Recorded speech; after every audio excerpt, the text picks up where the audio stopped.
तो hello students, welcome to science class 11th by Gaurav sir. और हम केमिस्ट्री के अंदर पढ़ रहे हैं बच्चों चैप्टर स्ट्रक्चर ऑफ एटम, जिसके अंदर हम बात कर चुके हैं अब तक इलेक्ट्रोमैग्नेटिक स्पेक्ट्रम के बारे में, एमिशन और एब्जॉर्प्शन स्पेक्ट्रम के बारे में, और फिर हमने बात करी थी ब्लैक बॉडी और आइंस्टीन और मैक्स प्लांक के बारे में। हालांकि मैंने आपको एक्सपेरिमेंट बेसिस पर 2 दिन पहले जो लेक्चर्स हुए हैं उनमें वो कुछ वीडियोज़ और कुछ एक्सपेरिमेंट्स कंडक्ट करके दिखाए थे कैसे कैसे चीज़ें हुई हैं।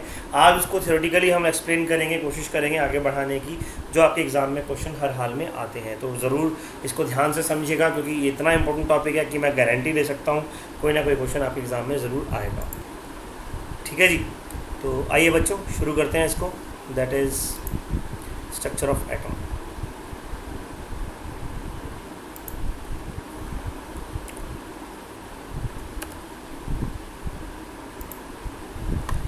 सबसे पहले बात करते हैं बच्चों किसके बारे में, प्लांक्स क्वांटम थ्योरी के बारे में। तो देखिए, अभी तक हमने क्या पढ़ा कि जब प्लांक्स और बाकी साइंटिस्ट लाइट के बारे में स्टडी कर रहे थे, तो स्टडी करते करते प्लांक ने एक बहुत इंपॉर्टेंट चीज़ समझ में आई उनको समझ में क्या आया कि according to his theory the different atoms and molecules can emit और absorb energy in discrete quantise pattern only. Rishabh, तो जो एटम है या कोई भी पार्टिकल है, आप हैं, मैं हूँ, सन है, मून है, कोई भी प्लेनेट है, कोई भी चीज़ है, वो क्या कर सकता है, वो एनर्जी को एमिट या एब्जॉर्ब कर सकता है in the discrete quantities only. यानी कि वो एक फिक्स क्वांटिटी में एब्जॉर्ब करेगा या फिक्स क्वांटिटी में ही एमिट करेगा, उसके अलावा नहीं करेगा। The smallest amount of energy, याद रखिएगा, यहाँ सामने लिखा हुआ आप देख सकते हैं, the smallest amount of energy that can be absorb or emit, याद रखिएगा, that can be absorb or emit in the form of electromagnetic radiation is known as quantum. इसको हम क्या बोलते हैं, क्वांटम बोलते हैं। और उन्होंने ये भी कहा कि the energy of the radiation absorb और emitted is directly proportional to the frequency, वो फ्रीक्वेंसी के डायरेक्टली प्रोपोर्शनल होगी। इस ग्राफ के ज़रिए हमने उस चीज़ को समझा था, पढ़ा था, देखा था कि कैसे कैसे अलग अलग कलर्स में अलग अलग क्वांटिटी में एमिट होता है। और उसके बाद मैक्स प्लांक ने क्या करा, उसके बाद मैक्स प्लांक ने उसको समझाने के लिए, आगे बताने के लिए हमें क्या दिया, उन्होंने प्लांक्स कांस्टेंट दिया और उन्होंने कहा कि एनर्जी और फ्रीक्वेंसी और एनर्जी का रिलेशन आपस में क्या होगा, एनर्जी और फ्रीक्वेंसी का रिलेशन होगा आपस में E directly proportional to nu. यानी कि आपकी बॉडी से, सन में से, मून में से, मुझ में से, किसी में से भी, मान लीजिए मैं कहता हूँ सन में से जो एनर्जी निकल रही है, सन में से जो भी रेडिएशंस निकल रहे हैं, चाहे वो अल्ट्रा वायलेट रेडिएशंस हो, चाहे वो लाइट रेडिएशंस हो, कॉस्मिक रेज हो, कोई सी भी रेज हो, तो वो किस फॉर्म में निकल रही है, वो पैकेट्स की फॉर्म में निकल रही है। And each packet is known as quanta, ANTA, quanta या क्वांटम। एक पैकेट को क्या बोलते हैं, क्वांटम बोलते हैं।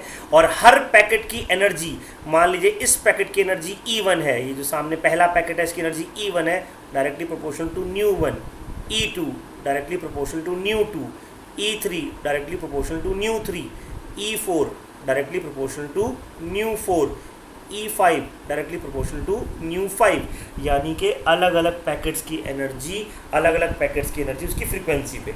अच्छा, अब आप कहोगे सर फ्रीक्वेंसी तो सेम होगी, सन से निकल रही है। हाँ, मैं मना नहीं कर रहा हूँ, हो सकता है E1, E2, E3, E4, E5 बराबर हो सकता है अलग हो सकता है जब आप उसको धूप को दोपहर के टाइम देख रहे हो, दोपहर के टाइम नापो, क्योंकि वो पास में होता है तो आपको लगेगा शायद फ्रीक्वेंसी ज़्यादा है, दूर होता है तो फ्रीक्वेंसी कम हो जाती है, दिन में या रात में, तो वो बात अलग है। ठीक है, हाँ। अब ये पैकेट्स की जो एनर्जी है वो न्यू के बराबर होगी, तो E1 बराबर हो जाएगा NH न्यू1, E2 बराबर हो जाएगा NH न्यू2, इस तरीके से। एक पैकेट मतलब एक क्वांटा, बिल्कुल। तो E बराबर क्या हो गया, NH न्यू। E बराबर क्या हो गया बच्चों, NH न्यू। यहाँ पर N नहीं लिखा हुआ है, लेकिन वो किसके बराबर होगा, NH nu, where N is always, always मतलब always a whole number, zero को छोड़ के कोई सा भी होल नंबर होगा तो पैकेट्स की जो एनर्जी होगी वो क्वांटाइज हो गई है, H न्यू हो गई है। तो सबसे कम एनर्जी कितनी होगी, जो मिनिमम एनर्जी कितनी होगी, जब N की वैल्यू 1 हो जाएगी और उसके हिसाब से वो H न्यू हो जाएगी। तो तुम्हारी बॉडी में से जो एनर्जी निकल रही है सबसे कम, वो तुम्हारी बॉडी की H न्यू होगी, मेरी बॉडी की मेरी H न्यू होगी, सन की H न्यू है, तो सबकी अपनी अपनी अलग अलग H न्यू एनर्जी होगी।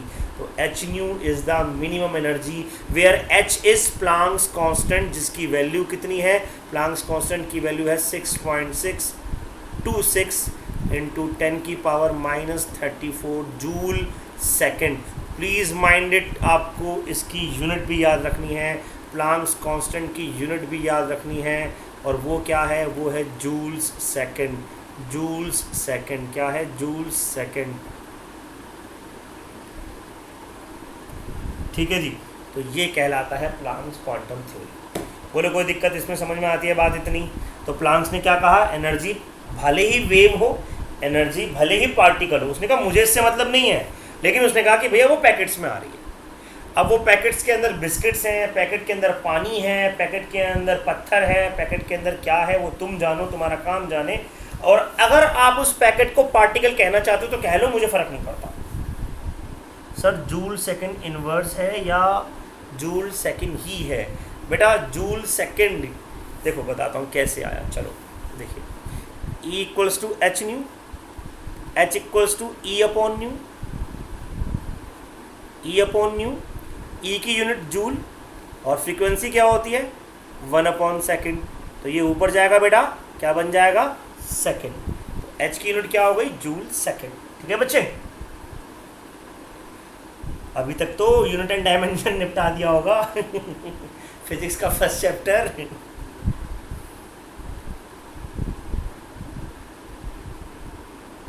है ना? हाँ, तो बस वो कितनी आ गई, जूल सेकंड आ गई। अब बच्चों इसी के साथ साथ हमने क्या पढ़ लिया था, इसी के साथ साथ हमने ब्लैक बॉडी रेडिएशन भी पढ़ लिया था, तो वो भी एक बार कर लेते हैं यहाँ पर रिवाइज। ब्लैक बॉडी रेडिएशन को भी एक बार रिवाइज कर लेते हैं, समझेंगे ब्लैक बॉडी रेडिएशन क्या है, देखेंगे ब्लैक बॉडी रेडिएशन क्या है। जब कभी किसी भी सॉलिड को, जब कभी किसी भी मेटल को, किसी भी चीज़ को हीट किया जाता है तो उसमें से रेडिएशन एमिट होती है, एमिशन स्पेक्ट्रम निकलता है, जिसकी अलग अलग वेवलेंथ होती हैं। एग्जाम्पल, किसी सॉलिड कलर को हीट करेंगे तो उसकी फ्रीक्वेंसी इंक्रीज़ करेगी, टेम्परेचर चेंज करेगा, और कभी वो रेड कलर देगा, कभी वो ब्लू कलर देगा। अगर कोई बॉडी 100% रेडिएशन एब्जॉर्ब कर रही है और 100% ही रेडिएशन एमिट कर रही है, तो ऐसी बॉडी क्या कहलाती है, ब्लैक बॉडी कहलाती है। बच्चों स्कूल का टीचर क्या कह रहा है मुझे नहीं पता, लेकिन याद रखना ब्लैक बॉडी ज़रूरी नहीं है कि उसका कलर भी ब्लैक हो। ठीक है, जैसे रॉबर्ट ब्राउन एक साइंटिस्ट हुए थे, उनका सिर्फ नाम ब्राउन था, लेकिन उनका कलर ब्राउन नहीं था, वो भूरे नहीं थे, वो गोरे थे, उनका कलर वाइट था। ठीक है, ऐसी भूरे लाल का नाम भूरा लाल जरूर है, लेकिन उसका रंग भूरा होगा जरूरी नहीं है, वो काला भी हो सकता है।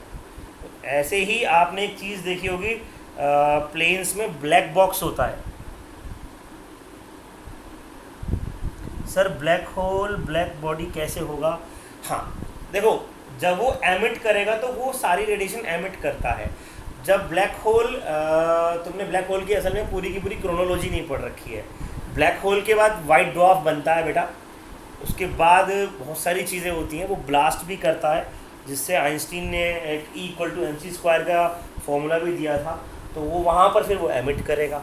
लेकिन वो भी मैंने कहा ना कि अब हमें पता चला कि वो भी परफेक्टली ब्लैक बॉडी नहीं है, उसमें भी लाइट पूरी तरह से एब्जॉर्ब नहीं होती, तो वो एक अलग कहानी हो गई।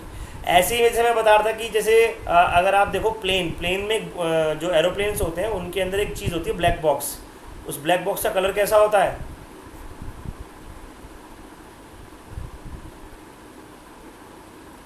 The black box present in plane is known as, is the colour of black box is, कोई बता सकता है बिना चीटिंग करे जल्दी से? चलो तुम्हें नहीं पता होगा, मैं बता देता हूँ, उसका कलर होता है ऑरेंज कलर का, वो ऑरेंज कलर का होता है। मज़े की बात क्या है, वो ऑरेंज कलर का होता है। उसका नाम ब्लैक बॉक्स क्यों रखा सर? फिर क्या अंग्रेज लोग पागल हैं क्या, वो कुछ भी करते रहते हैं? नाम ब्लैक बॉक्स, कलर ऑरेंज, दोनों के पीछे रीज़न है।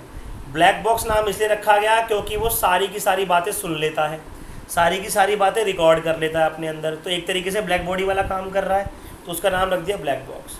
और ऑरेंज कलर उन लोगों ने ऐसा पाया कि भगवान ना करे कोई प्लेन क्रैश हो जाता है तो उसे ढूंढने में आसानी हो जाएगी, नारंगी कलर दिख जाएगा तो ढूंढना आसान होगा, तो ऑरेंज कलर का बना दो। तो नाम ब्लैक बॉक्स है लेकिन है ऑरेंज कलर का। तो इसीलिए ब्लैक बॉडी ज़रूरी नहीं है कि वो ब्लैक ही कलर की हो, बस उसमें ज़रूरी क्या है, एन आइडल ब्लैक बॉडी। देखिए यहाँ लिखा हुआ है एन आइडल ब्लैक बॉडी, जो आइडल ब्लैक बॉडी है which can emit and absorb radiation of all frequency is called black body. The radiation emitted by such body is called black body radiation.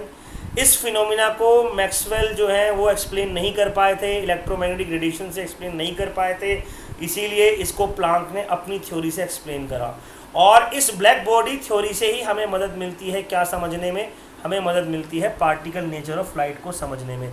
तो exam में question क्या आता है, exam में question आता है what is black body radiation, तो आप क्या लिखेंगे, an ideal black body emit radiation of all frequencies called black body, the radiation emitted and such body is called black body radiation, ये लिखेंगे। दूसरी बात क्या लिखेंगे, it is the proof that the light is a particle in nature. तो light के particle nature के दो प्रूफ हैं बच्चों जो आपको एग्जाम में लिख कर आने हैं, that light behave as particle, उसके दो प्रूफ आपको लिखने हैं, एक ब्लैक बॉडी रेडिएशन और दूसरा मैंने अभी आपको नहीं पढ़ाया है, दूसरा अभी नाम बता रहा हूँ, याद रखेंगे, लिख लीजिए इस बात को, that light behave as particle can be proved by black body radiation phenomena.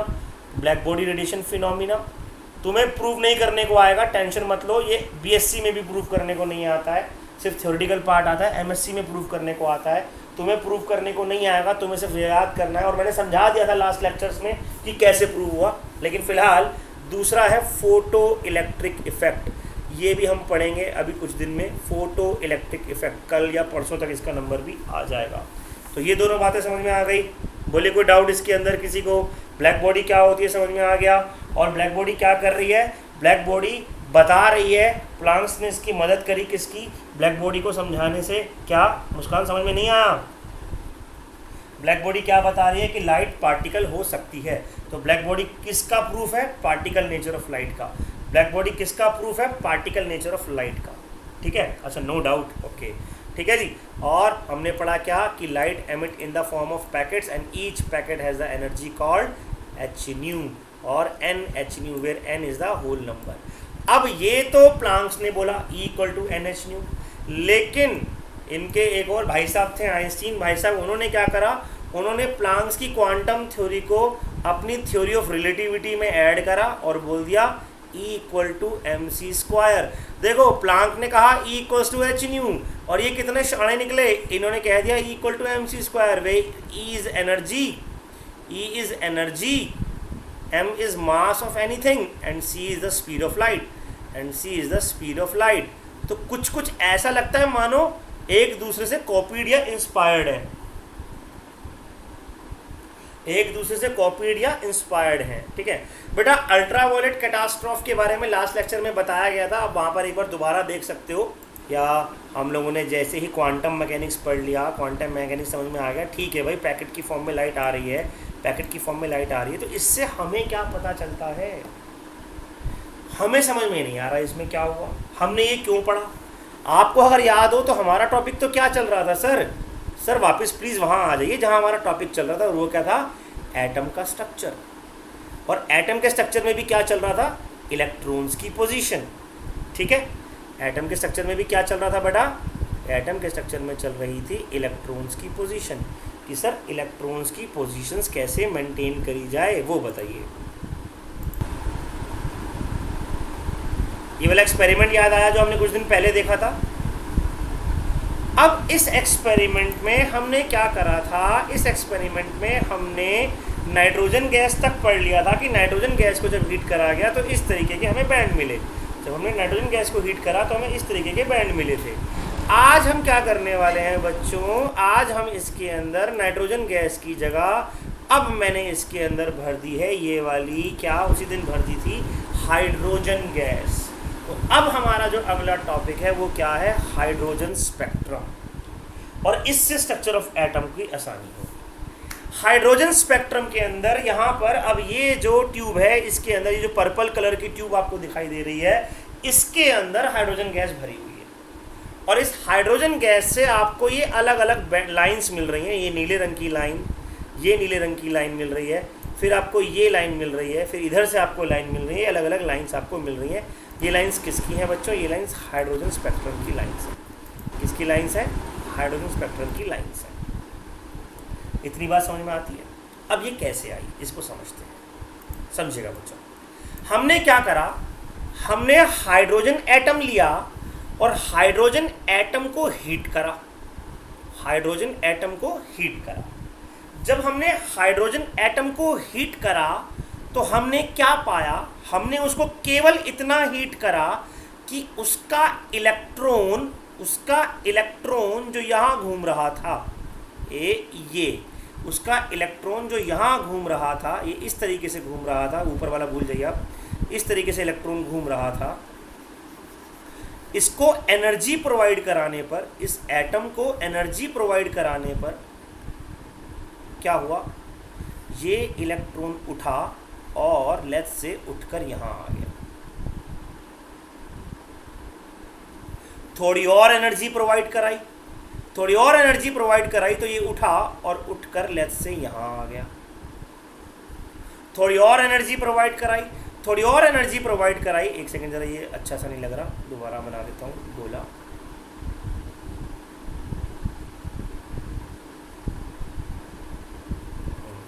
थोड़ी और एनर्जी प्रोवाइड कराई तो ये उठकर आगे आ गया, और एनर्जी प्रोवाइड कराई उठकर और आगे आ गया। इस तरीके से इलेक्ट्रॉन एनर्जी देते गए आगे आता गया। बच्चों 10th क्लास में आपने एक टॉपिक पढ़ा था जिसका नाम था आयोनाइजेशन एनर्जी। याद है किसी को इस वर्ड के बारे में कुछ याद है? आयोनाइजेशन एनर्जी क्या होती थी? It is the energy required to remove the electron, outer most electron from any shell, है ना। हमने क्या पढ़ा था? It is the energy required to remove the outer most electron from any shell. मैं ये कहता हूं कि अगर हमने किसी भी एटम को, खास तौर पे हाइड्रोजन एटम को, माइंड इट, हम किसकी बात कर रहे हैं यहाँ पर? हाइड्रोजन एटम की। सर हाइड्रोजन की बात क्यों कर रहे हो? मैं नहीं कर रहा हूँ, 1905 की बात है, बड़ी पुरानी बात है। हाइड्रोजन एटम की बात इसलिए कर रहे हैं क्योंकि इसकी खास बात क्या है, इसमें केवल एक ही इलेक्ट्रॉन होता है। तो हम जितनी भी स्टडी करेंगे वो एक ही इलेक्ट्रॉन की करेंगे, हमारे को कन्फ्यूज़न नहीं होगा, है ना, हमें कन्फ्यूज़न नहीं होगा। मान लो मैं कहता हूँ, या तुमसे कोई कहता है कि जाओ भाई टीचर्स की स्टडी करो। अब टीचर्स की स्टडी करोगे, तुम्हें पता चला तुमने पंकज सर का एक्सपेरिमेंट कर दिया, मेरा एक्सपेरिमेंट कर दिया, भास्कर सर का एक्सपेरिमेंट कर दिया, स्कूल के टीचर का एक्सपेरिमेंट कर दिया। तुम कहोगे सर ये तो अलग अलग तरह के प्राणी से निकल रहे हैं। बेटा पहले किसी एक की कर लो। ऐसे ही हमने क्या चूज़ करा, हमने ऐसे एटम चूज़ करे जिसमें एक ही इलेक्ट्रॉन, और ऐसा एटम कौन है? हाइड्रोजन एटम है। तो हमने जब इसकी स्टडी करी तो हमने इसे इतनी एनर्जी दी कि ये आयोनाइज ना हो, यानी कि निकल के दूर ना भागे, थोड़ा सा ऊपर चढ़ जाए पर भाग ना जाए। आयोनाइज का मतलब क्या था? आयोनाइज का मतलब था कि आपने किसी भी एटम को इतनी एनर्जी दे दी कि उसका इलेक्ट्रॉन निकल के चला ही गया, निकल लिया, भाग ही गया, है ना। इस तरीके से बोलो, यहाँ तक बात समझ में आती है? तो जब हमने एनर्जी दी तो वो क्या करता गया, वो एटम क्या करता गया, वो ऊपर चढ़ता गया। क्या करता गया? वो अपनी लेवल से ऊपर जाता गया, जाता गया, जाता गया, जाता गया, जाता गया। अब यहाँ पर सारी कहानी शुरू होती है किसकी? स्पेक्ट्रम की। तो स्ट्रक्चर ऑफ एटम और स्पेक्ट्रम यहाँ पर आकर मिक्स हो जाते हैं बेटा। अब देखो कैसे मिक्स होते हैं। हुआ ये कि जब एटम को एनर्जी दी गई तो वो अपने पहले शेल से उठकर दूसरे शेल पे गया, तीसरे पे गया, चौथे पे गया, और पाँचवें पे गया, छठे पे गया, आठवें पे गया, 10वें पे गया, 100वें पे गया। मान लो ये 5वें से सीधा फिर 8वें पे पहुंच गया, फिर सीधा 90 पे पहुंच गया, फिर सीधा 1000 शेल पे पहुंच गया। मैं कह रहा हूँ अगर होते होंगे तो लेट्स से फॉर एग्जांपल हम एक हाइपोथेटिकल एग्जांपल ले रहे हैं, और जब उसकी एनर्जी ख़त्म हो गई, जब इस एटम की एनर्जी क्या हो जाएगी, जब इस एटम को एनर्जी देना बंद कर देंगे तो इलेक्ट्रॉन क्या करेगा? जैसे तुम्हारे पापा ने तुम्हें मान लो 1 लाख रुपए दिए। अब जब तुम्हारे पापा ने तुम्हें 1 लाख रुपए दिए, जिसको रोज के 10 रुपये मिल रहे थे उसे 1 लाख रुपए मिल गए, वो क्या करेगा? वो क्या करेगा? वो तो नाचा नाचा फिरेगा। मैंने बताया था ना, पॉकेट मनी 1 लाख रुपए मिल गई, तुम तो पागल हो जाओगे, दुनिया को गा गा के बताओगे। लेकिन फिर एक दिन क्या होगा? एक दिन थोड़े से पैसे ख़त्म हो जाएंगे, आप वापस आ जाओगे, और ख़त्म हो जाएंगे, और वापस आ जाओगे, और ख़त्म हो जाएंगे, और वापस आ जाओगे। और जब आप वापस आ रहे होंगे उस समय आप क्या कर रहे होंगे? उस समय आप एनर्जी निकाल रहे होंगे, वो पैसा वापस निकाल रहे होंगे इन the form of emission spectrum. In the form of emission spectrum. तो दोबारा सुनिएगा मेरी बात, मैं क्या कह रहा हूं। When the atom of hydrogen is supplied by energy, the electron moves to the higher shell. When the atom of hydrogen is supplied by energy, it moves the electron to the higher shell. When the energy is released, the electron again start coming back to the lower shell. When the energy is released, the electron again start coming back to the lower shell. This energy is released in the form of emission spectrum. This energy is released in the form of emission spectrum. इसको emission spectrum की form में release किया गया, इसको emission की form में release करा गया। तो इस तरीके से वो बाहर आने लगे। इतनी बात समझ में आती है? बोलो यहाँ तक कोई दिक्कत? क्योंकि दिक्कत तो बहानी है। हमने स्पेक्ट्रम पढ़ा था, हमने क्वांटम ऑफ फिजिक्स पढ़ ली। अच्छा तुम सोच रहे हो सर वो जो आपने प्लांक पढ़ाया था उसका करना क्या है? जो हमने प्लांक पढ़ा था उसका करना क्या है? मैं दोबारा बताता हूँ, कोई बात नहीं, कोई टेंशन वाली बात नहीं है। देखो जी भैया क्या बताना है इसमें, समझिएगा। हमने क्या करा, हमने एक एटम लिया, दोबारा समझ लो क्योंकि बहुत इंपॉर्टेंट है ये कॉन्सेप्ट। हमने दोबारा क्या करा, एक एटम लिया, हाइड्रोजन एटम, जिसका एक ही इलेक्ट्रॉन था। ये एक ही इलेक्ट्रॉन था जो एक शेल में घूम रहा था। ये इसका फर्स्ट शेल है। हमने इसको क्या करी, हम इसको एनर्जी दिए जा रहे हैं, पर इतनी एनर्जी नहीं दे रहे कि ख़त्म हो जाए, इलेक्ट्रॉन निकल के भाग जाए कहीं से। इतनी एनर्जी नहीं दे रहे कि इलेक्ट्रॉन निकल के भाग जाए कहीं पर। वो फर्स्ट शेल से सेकंड में गया, थर्ड में गया, ये सेकंड है, थर्ड है, फोर्थ है, फिफ्थ है, सॉरी फिफ्थ थोड़ा सा घुस गया इसमें, जो कि गलत बात है क्योंकि ये मिक्स नहीं हो सकते भाई। तो क्या हो रहा है, तो first, second, third, fifth, eighth, let's say 12th, let's say 20th, इस तरीके से वो ऊपर चढ़ता गया। यश इतनी बात समझ में आती है? मान लो वो यहाँ तक पहुँच गया, चढ़ते एनर्जी ज़्यादा उसके पास। एनर्जी दोगे तभी तो ऊपर जाएगा। अब सारी ज़िंदगी तो एनर्जी लेके बैठा नहीं रहेगा, कभी तो वापस आएगा, है ना? कभी तो पैसे ख़त्म होंगे इसके। अब जब वो वापस आ रहा होगा तो अपने अंदर से एनर्जी निकालेगा, वापस आ रहा होगा अपने अंदर से एनर्जी निकालेगा, वापस आ रहा होगा अपने अंदर से एनर्जी निकालेगा, वापस आ रहा होगा अपने अंदर से एनर्जी निकालेगा। और ये एनर्जी किस फॉर्म में निकालेगा? स्पेक्ट्रम की फॉर्म में निकालेगा। किस फॉर्म में निकालेगा? स्पेक्ट्रम की फॉर्म में निकालेगा। निकालेगा कि नहीं निकालेगा? बोलो।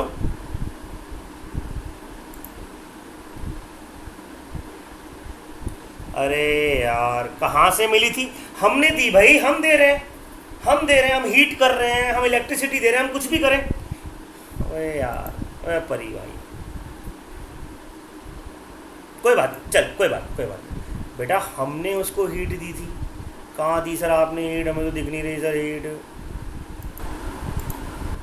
यहाँ दी थी, याद है? ये हीट दी नहीं थी।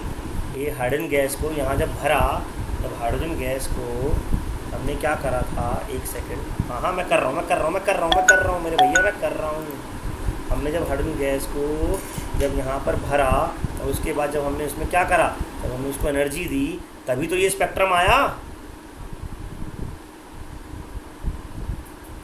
तभी तो वो स्पेक्ट्रम आया था मेरे भैया, याद है? तो तुमने रिकॉर्ड करके रखा हुआ है पहले से, तभी तो स्पेक्ट्रम भर के आया था। तो एनर्जी हमने दे दी। अब इसमें तुम्हें क्या दिख रहा है? इसमें तुम्हें लाइंस दिख रही है, नहीं दिख रही? इसमें तुम्हें ये जो लाइंस दिख रही हैं ये क्या हैं? यही तो एमिशन स्पेक्ट्रम है, लाइन एमिशन स्पेक्ट्रम, याद है? Line emission spectrum. तो कहीं से नीचे आ रहा होगा तभी तो दिख रहा है ये, इसी को बोलते हैं एमिशन स्पेक्ट्रम। समझ में आया?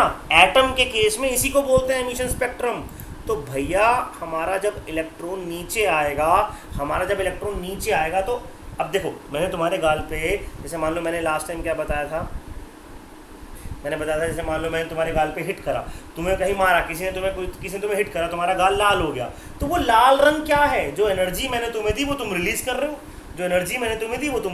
रहे हो, इसी को बोलते हैं एमिशन स्पेक्ट्रम। समझ रहे हो बच्चों? से यस और नो? तो इसी को हम क्या बोलते हैं? इसी को एमिशन स्पेक्ट्रम बोलते हैं। हो गया बेटा क्लियर? ठीक। अब मुद्दा ये नहीं है कि ये एमिशन स्पेक्ट्रम है, ठीक है सर एमिशन स्पेक्ट्रम है, आपने बता दिया एमिशन स्पेक्ट्रम होता है, मुद्दा ये नहीं है। मुद्दा प्रॉब्लम क्या है, मुद्दे की प्रॉब्लम क्या है कि ये 3 लाइनें क्यों आ रही हैं सर, इसके अंदर 3 लाइनें क्यों आ रही हैं, क्योंकि 3 तरह के एमिशन कर रहा है। हम कब मना कर रहे हैं, ज़्यादा एमिशन करेगा तो ज़्यादा लाइनें आएंगी, ठीक, इतनी बात भी समझ में आती है सर। चलिएगा आप कह रहे हो तो मान लेते हैं। अब मेरी अगली बात सुनो, अगली बात तुम्हें सोचनी है, तुमने जितनी साइंस अब पढ़ ली है उसके हिसाब से मुझे बताओ यहाँ हो क्या रहा है, यहाँ कुछ तुम्हें अजीब सा दिखाई दे रहा है, यहाँ हो क्या रहा है, बहुत ध्यान से समझ के मुझे बताना यहाँ हो क्या रहा है। इलेक्ट्रॉन को एनर्जी दी, कभी 2 पे, कभी 3 पे, कभी 5 पे, कभी 8 पे, कभी 12 पे, कभी 20 पे पहुँच गया। अभी एक बहुत बड़े साइंटिस्ट ने इसको अच्छे तरीके से बताया, कदे इस फुल थे, कदे उस फुल थे, यार मेरा ऐसे कुछ आया है ना, स्ट्रक्चर तो बन रहा है मुस्कान, स्ट्रक्चर तो बन रहा है। प्रॉब्लम ये नहीं है, प्रॉब्लम ये है कि एटम पहले शेल से कहाँ गया, या तो दूसरे पे गया होगा या तीसरे पे गया होगा, 5वें पे चला गया, 8वें पे चला गया, है ना, अलग अलग ऑर्बिट पे चला गया, लेकिन वो 3.5 पे क्यों नहीं गया, वो इस जगह पे क्यों नहीं आया, वो इस जगह पे क्यों नहीं आया, वो इस जगह पे क्यों नहीं आया, वो 5.2 पे क्यों नहीं आया, वो 5.4 पे क्यों नहीं आया, वो यहाँ क्यों नहीं आया, वो हमेशा होल नंबर में ही क्यों जा रहा है, एग्जैक्टली वो हमेशा होल नंबर में ही क्यों जा रहा है, वो फर्स्ट शेल में जा रहा है, सेकंड में जा रहा है। अब सुनो, अब इसी बात को और ढंग से समझो। सर आपने एनर्जी इतनी दी होगी, सर आपने उसको एनर्जी इतनी दी होगी, है ना। चलो अब मैं तुम्हें बताता हूँ, फिर सुनो। अब मान लो मैंने इस एटम में, ये न्यूक्लियस है इसका, और ये इलेक्ट्रॉन का फर्स्ट शेल है, यहाँ तो वो रहता ही रहता है। मान लो यहाँ उसकी एनर्जी है 1 जूल, ठीक है बेटा, और ये सेकंड शेल है। अब ध्यान से सुनना, मैं अब एनर्जी भी दूंगा तुम्हें। ये सेकंड शेल है, यहाँ इसकी एनर्जी है 15 जूल, और ये थर्ड शेल है, यहाँ इसकी एनर्जी है 22 जूल, ये थर्ड शेल है, यहाँ इसकी एनर्जी है लेट्स से 30 जूल, ये फोर्थ शेल है। मैंने अब 4 शेल बनाए। अब मैंने क्या करा, मैंने इस एटम को अपने हिसाब से, मैंने इस एटम को यहाँ पर ये 1 जूल लेकर खड़ा था, ये 1 जूल एनर्जी लेकर खड़ा था, और मैंने इसको क्या करा, मैंने इसकी एनर्जी, टोटल एनर्जी जो इसके पास अब आ गई, टोटल एनर्जी जो इसके पास आ गई वो 23 जूल आ गई। अब मुझे बताओ ये कौन से ऑर्बिट पे जाएगा, 23 जूल पे एनर्जी आ गई। अब मुझे बताओ ये कौन से ऑर्बिट पे जाएगा, अरे 22 पे आ जाएगा, थर्ड तो 22 पे ही आ जाएगा बेटा, 24 पे जाने के लिए 30 चाहिए तो क्या 3.1 पे नहीं आ सकता, क्या हमारा इलेक्ट्रॉन यहाँ नहीं आ सकता, एक हल्का सा यहाँ पास में आ जाए सर, थोड़ा ऊपर चढ़ जाए, है ना, 4 और 3 के बीच में कहीं आ जाएगा सर, है ना, नहीं आएगा। It is not possible, it can only gain energy. इसके पास एनर्जी जो इलेक्ट्रॉन लेगा, तू उसे 23 की जगह 24 भी देगा ना, कहेगा भाई मुझे नहीं चाहिए, ये छोटा बच्चा है, ये कहता मुझे नहीं चाहिए, मुझे या तो चाहिए 1 जूल, या चाहिए 15 जूल, या चाहिए मुझे 22 जूल, या चाहिए मुझे 30 जूल। मैं तो इसी फॉर्म में लूँगा, मैं तो इसी फॉर्म में लूँगा, NH new, NH new, NH new, NH new. मैं इसके सिवा एनर्जी लूँगा ही नहीं। तुम जो मर्जी करते रहो, तुम्हारे बस की हो, जो करना है कर लो, मैं इससे ज़्यादा एनर्जी लूँगा ही नहीं। अगर तुम्हें मुझे एनर्जी देनी है ज़्यादा तो फिर 30 जूल दो, ताकि मैं सीधा 4th पे चला जाऊँ। अब ये कहानी और क्वांटम की कहानी जब मिक्स करी गई तो ये बात तय हो गई कि भैया ऑर्बिट फिक्स होते हैं। रदरफोर्ड ने गलत नहीं कहा था, बेचारे ने वो समझा नहीं पाया था बस। इसका मतलब ये तो फिक्स ऑर्बिट होते हैं, इसका मतलब या तो, अब इसको कैसे समझ सकते हो, जैसे मान लो तुमने क्या करा, तुमने एक सीढ़ी ली, लैडर ली, ये लैडर है, 1 2 3 4 5, ये 5 इसके क्या है, स्टेप्स हैं। मैं तुमसे कहता हूं कि इस लैडर के 3.5वें स्टेप पे खड़े होकर दिखा दो, इस लैडर के 3.5 स्टेप पे खड़े होकर दिखा दो, क्या कोई चढ़ सकता है? Since you cannot go, either you can go on 3rd step or you can go on 4th step, कोई जादू थोड़ी हो रहा है, कोई बाबा जी की बूटी थोड़ी खाली है। लटकोगे भी नहीं, गिर जाओगे, ख़त्म हो जाओगे, कोलैप्स हो जाओगे। मज़े की बात क्या है, कुछ नहीं होगा तुम्हारा, तुम लटक भी नहीं सकते। लटकोगे तो तब ना जब तुम हवा से हल्के हो, और इलेक्ट्रॉन से हल्का कोई नहीं है। अभी तो वो दिमाग वाली कहानी भी रह गई है, वो भी वापस आएगी, टेंशन मत लो। तो क्वांटाइज्ड है। इलेक्ट्रॉन की एनर्जी क्या है? इलेक्ट्रॉन की एनर्जी भी क्या है? क्वांटाइज्ड है। मैक्स प्लांक भाई जिंदाबाद। इनसे बड़ा दिमाग किसी में हो तो बताना जिंदाबाद, एक तुम्हारे गौरव सर के बाद। तो मैक्स प्लांक ने कहा था भाई एनर्जी क्वांटाइज होती है, और जब हाइड्रोजन का स्पेक्ट्रम बनाया गया तो ये बात प्रूव हो गई। सर अब तो बाकियों में भी प्रूव हो गई, लेकिन उस समय पर हमें केवल और केवल हाइड्रोजन क्यों लेना पड़ा? क्योंकि हम एक ही इलेक्ट्रॉन के बारे में जानना चाह रहे थे। अगर ज़्यादा इलेक्ट्रॉन होते तो सब मिक्स मैच हो जाता, हमें पता ही ना चलता। तो हमने अकलमंदी क्या करी, जैसे मालूम है आपको, आपने 10th क्लास में पढ़ा था ग्रेगर जॉन मेंडल के बारे में, कि मेंडल ने पी प्लांट के 7 कंट्रास्टिंग कैरेक्टर ले लिए थे। अगर वो कुछ और गड़बड़ कर देता तो उसे कभी समझ में नहीं आता क्या हो रहा है। ऐसे ही यहाँ पर मैक्स प्लांक ने क्या करा, या बाकी साइंटिस्ट ने क्या करा, आगे आने वाले नील बोर ने क्या करा, नील बोर ने कहा भाई एक इलेक्ट्रॉन लो ना, क्यों पंगे में पड़ रहे हो, क्यों फालतू के टेंशन मार रहे हो, हाइड्रोजन जैसे इलेक्ट्रॉन पकड़ लो जिसमें एक इलेक्ट्रॉन होता है। अच्छा और कोई एटम जिसमें एक इलेक्ट्रॉन होता है, और कोई चीज़ जिसमें एक इलेक्ट्रॉन होता है? एक तो हाइड्रोजन हो गया।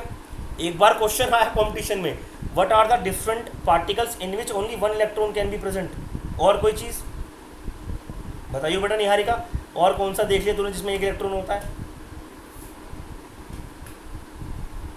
हाँ अक्षय हुड्डा नोट्स पढ़कर आया है। हीलियम में, लिथियम 2+ में, बेरिलियम 3+ में। अब ये मत कहना कि सर बोरोन 4+ कर दें, वो हो नहीं सकता। तो या तो ये ले लो, या ये ले लो, या ये ले लो, या ये ले लो। ये 4 ऑप्शन हमारे पास अवेलेबल थे उस समय पर, ये 4 ऑप्शन हम पे अवेलेबल हो चुके थे, इतनी स्टडीज़ हो चुकी थी। तो उन्होंने कहा ऐसे कर लेते हैं, बाकी के 3 भगा दो बेरिलियम में से, एक का काम कर लो, बाकी के 2 भगा दो लिथियम में से, इसमें से काम कर लो। और हर बार आपको क्या मिल रहा था? Line spectrum. तो द हाइड्रोजन स्पेक्ट्रम, पहली चीज़ तो हम क्या पढ़ लें, पहले तो ये बात याद कर लेना, नोट्स में लिखवा रखा है मैंने। Hydrogen spectrum is an example of discontinuous, क्या स्पेलिंग है यार,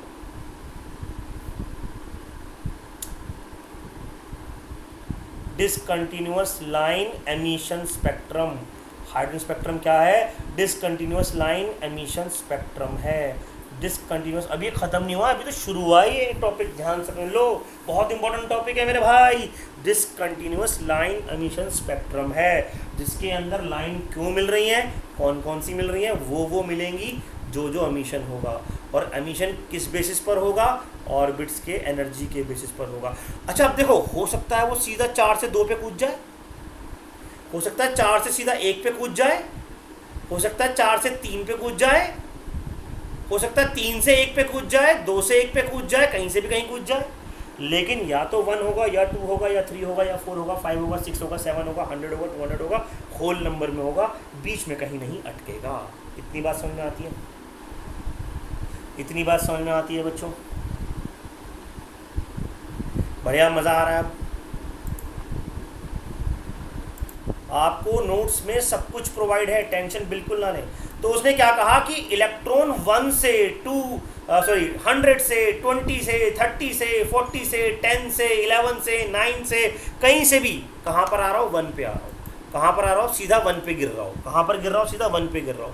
तो वो अल्ट्रावायलेट रेज देगा, और इस सीरीज को बोलेंगे लेमन सीरीज। लोगों ने कहा ठीक है भाई, लेमन भाई जिंदाबाद।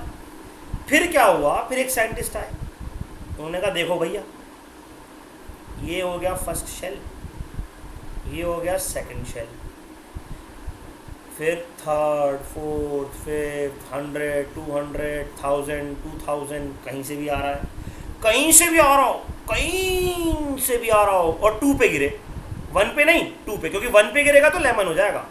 2 पे गिरे, यहाँ से आया 2 पे गिर गया, यहाँ से आया 2 पे गिर गया, यहाँ से आया 2 पे गिर गया, यहाँ से आया 2 पे गिर गया, यहाँ से आया 2 पे गिर गया। तब जो लाइनें वो बनाएगा, उस लाइनों का नाम होगा, उन लाइनों का नाम होगा बामर सीरीज। उन लाइनों का नाम होगा बामर। हाँ, लेमन ने डिस्कवर उसने अपने नाम पे रख दी। हाँ हाँ, अरे आ रहा हूँ निहारिका, उस बात पे भी आ रहा हूँ, बिल्कुल आ रहा हूँ। बामर ने कहा 2 पे आएगा तो बामर सीरीज, बामर ने कहा 2 पे आएगा तो बामर सीरीज। भाई उसने सीरीज लाइन निकाली सबसे पहले, उसने कहा इन लाइनों का नाम लेमन सीरीज रखो तुम। अब उससे क्या मतलब है, अगर मान लो कोलंबस ने कोई चीज़ डिस्कवर करी, वो कहता है मैं तो इसी का नाम ये रखूँगा। अब जैसे एक साइंटिस्ट हैं, उनकी एक लैब है, लैब का नाम है सीबॉर्ग लैब। सीबॉर्ग लैब के साइंटिस्ट ने एक एलिमेंट डिस्कवर करा, उन्होंने कहा इसका नाम तो सीबॉर्गियम होगा। लड़ पड़े वो, सीबॉर्गियम होगा, हमें इससे क्या मतलब है। अब मान लो मैं कोई चीज़ डिस्कवर करूँ, मैं कहूँ उसका नाम गोर्वियम रखो, भाई मेरा नाम भी तो आना चाहिए। अरे अभी 10th पे तक क्यों पहुंच रहा है, अभी तो सेकंड पे आया है मेरे भाई, अभी 10th पे क्यों, अभी तो जो बातें मैंने बोली तुम वो बातें तुम बोल रहे हो, ऐसे नहीं खेल रहा मैं, ये बातें तो मुझे बोलनी है, अभी मैं बोलूँगा, टेंशन मत लो।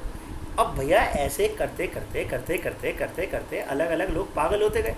तो पहला भाई क्या कहता है, 1 तक कोई चीज़ गिरेगी तो लेमन सीरीज, लो जी आपके सामने है, 1 तक कोई चीज़ गिरी तो लेमन सीरीज दिख रहा है, 2 तक गिरी तो बामर सीरीज। अच्छा बामर में भी अलग अलग होती हैं, ये कंपटीशन में आता है बामर में, alpha Balmer alpha, Balmer beta, Balmer gamma, delta, sorry alpha beta delta, alpha beta gamma delta, alpha beta gamma delta. अल्फा रेड कलर की होती है, गामा येलोइश में होती है, बीटा जो होती है, सॉरी बीटा जो होती है येलोइश और ब्लू होती है, इस तरीके से। फिर पाश्चन ने क्या कहा, फिर पाश्चन ने कहा कि भाई तीसरे पे आया तो मेरा नाम, फिर ब्रैकेट ने कहा चौथे पे आया तो मेरा नाम, फंड ने कहा 5वें पे आया तो मेरा नाम, और तुम्हें पता नहीं होगा एक और था भाई, उनने कहा 6ठे पे आया, ये मैं तुम्हें बता रहा हूँ, उनने कहा 6ठे पे आया तो उसने कहा मेरा नाम, उसका नाम था हम्प्री, क्या नाम था, हम्प्री। उसने कहा जी Humphrey series, HUMPERY Humphrey series. हालांकि इस भाई की ज़्यादा बात किसी ने मानी नहीं, इसको ये बोल दिया हम्प्री को कि तू एक काम कर, तेरे नाम पे हम पोएम रख देते हैं, Humpty Dumpty sat on a wall, Humpty Dumpty have a great fall, मेरा चलो ऐसे कर लो। लेकिन इसने भी कहा था कि भाई मेरा भी नाम रखो, हम्प्री सीरीज। तो भैया अगर कहीं से भी कूद के आ रही है, अरे सुन तो ले पहले, पूरी बात तो सुन, अक्षत तो गुस्सा हो रहा है यार। यस रौनक, सच में यही हुआ, तो ये हुआ। अब भैया जैसे तुम लोग एक ही दिन में परेशान हो गए, तो IUPAC कहने लगे एक काम कर लो, हम यही एक काम करते हैं, हम इसकी दुकान खोल के बैठ जाते हैं, जो भी आएगा वो अपना नाम लिख जाएगा, जो भी आएगा वो अपना नाम लिख जाएगा। तो भैया इसके बाद सबका नाम कैंसिल हो गया, अब किसी का नाम नहीं लिखा जाता, अब एक फॉर्मूला आ गया, वो मैं आप तुम्हें बाद में बताऊँगा, वो कल बताऊँगा फॉर्मूला। तो इस तरीके से हाइड्रोजन स्पेक्ट्रम की तुम्हें 6 सीरीज याद करनी है, lemon series, Balmer series, Paschen series, Brackett series, Pfund series. P fund नहीं है कहीं से फ्री फंड, पी फंड समझ लो, पी साइलेंट है, जैसे निमोनिया में साइलेंट होता है। और अगर छठी याद करना चाह रहे हो, NCERT में छठी नहीं है, कंपटीशन में आती है हम्प्री सीरीज।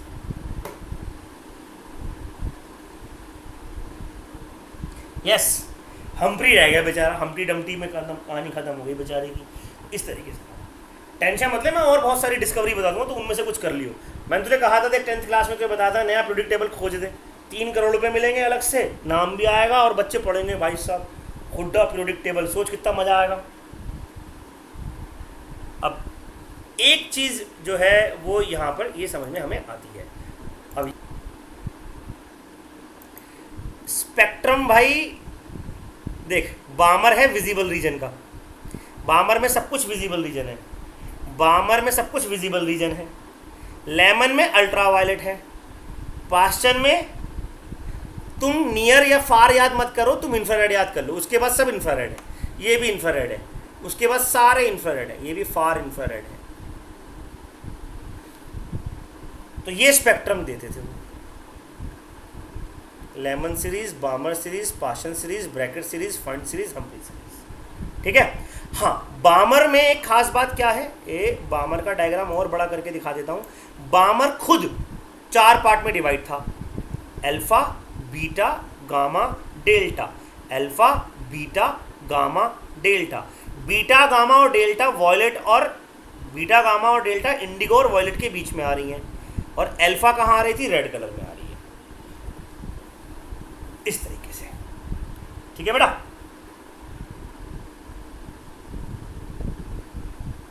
तो ये कहलाता है बच्चों क्या, हाइड्रोजन स्पेक्ट्रम।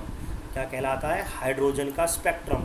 इससे क्या क्या बातें सिद्ध हुई, एक तो ये बातें सिद्ध हो गई कि भैया ऑर्बिट इस दुनिया में एक चीज़ नाम की है, सच में है, और क्या सिद्ध हुआ? और सिद्ध हुआ कि प्लांक्स की क्वांटम थ्योरी सही थी। प्लांक्स ने कहा था electron can be either quantized in a particular fashion. अभी कहानी ख़त्म नहीं हुई है, अभी कहानी बहुत आगे जानी है, ठीक है। बट उस कहानी को हम पढ़ेंगे अब नेक्स्ट लेक्चर में, क्योंकि अभी टाइम थोड़ा कम है, तो तब हम बात करेंगे। Thank you very much.